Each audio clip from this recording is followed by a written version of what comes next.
महाराष्ट्रामध्ये एक breaking news समोर येते। आपण पाहतोय मंत्री छगन भुजबळ यांच्या नेतृत्वाखाली मंत्र्यांचं शिष्टमंडळ आज दाखल होणार आहे। आज सरकारचं शिष्टमंडळ हाकेंना भेटणार आहे। तर पुणे आणि वडीगोद्री या ठिकाणी ही भेट होणार आहे। या संदर्भात आपण अधिक माहिती जाणून घेऊयात आमचे प्रतिनिधी सचिन जाधव यांच्याकडून। सचिन, काय सांगाल? मंत्री छगन भुजबळ यांच्या नेतृत्वाखाली आज मंत्र्यांचं शिष्टमंडळ ओबीसींच्या आंदोलनस्थळी भेटी देणार आहे। काय कसा त्यांचा दौरा असेल, काय अधिकचे अपडेट्स आहेत?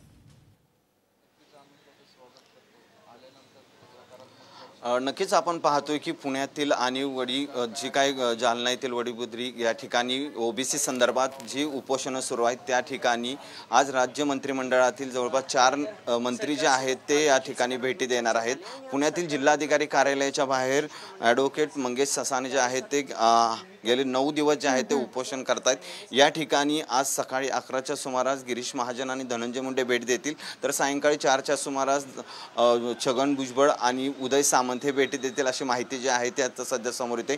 आपल्यासोबत उपोषणकर्ते आहेत, नेमक्या त्यांच्या मागण्या काय आहेत आणि या जे शिष्टमंडळ येणार आहे त्यांच्याकडे त्यांच्या मागण्या काय असणार आहेत हे आपण जाणून घेऊयात। मंगेशजी, खरं तर गेले 9 दिवसापासून तुम्ही उपोषण करताय, काय सध्या तुमची मागणी आहे शिष्टमंडळाकडे?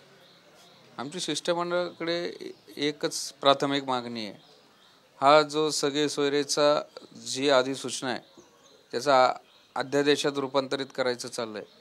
आमचा त्याला तीव्र विरोध आहे, कारण की ओबीसी SC STच्या आरक्षणाचा अंत या सगळे सोयरेच्या अध्यादेशामुळे होईल, दाखल्यांचा काळाबाजार होईल आणि ओबीसी आरक्षण संपुष्टात येईल। तर आमची प्राथमिक आणि मुख्य मागणी ती आहे। आणि त्याच्यानंतर आमच्या आणखीन 4-5 मागण्या आहेत की जे दुबार जे सर्टिफिकेट्स घेतले जातात, म्हणजे EWSचे, ACBCचे, कुणबीचे, आणि जसं पोस्ट असेल तसं वापरलं जातात।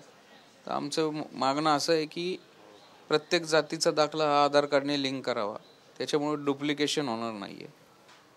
त्यानंतर आमचं जनगणनेचा एक विषय आहे, आमच्या ओबीसी महामंडळाला महाज्योतीच्या हॉस्टेलचा विषय, हे आमचे नंतरचे विषय। शिष्टमंडळ येते, खरं तर शिष्टमंडळाकडे तुमच्या मागण्या मान्य केल्यानंतर तुम्ही आज उपोषण सोडणार का, किंवा काय तुमची मागणी असेल प्रामुख्याने? अजून काल जी चर्चा झाली ती अत्यंत सकारात्मक चर्चा झाली। सरकार आमच्या मागण्यांबद्दल आणि आमचे जे कन्सर्न्स आहे त्याबद्दल अत्यंत गंभीर आहे हे असं आम्हाला समजतं, आणि त्यासाठी सरकारचं हे एक सकारात्मक त्यांनी जे पाऊल उचललेलं आहे आमच्याशी चर्चेचं, तर आज सर्व येऊन सरकारची भूमिका मांडतील।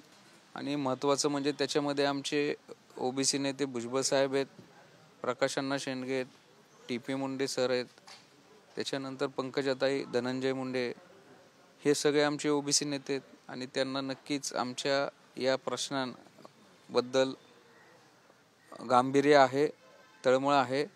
त्यामुळं आमचे ओबीसी नेते पण त्याच तळमळीने आमची भूमिका मांडणार आहेत। तर हे सर्व आल्यानंतर आम्ही चर्चा करू आणि सरकार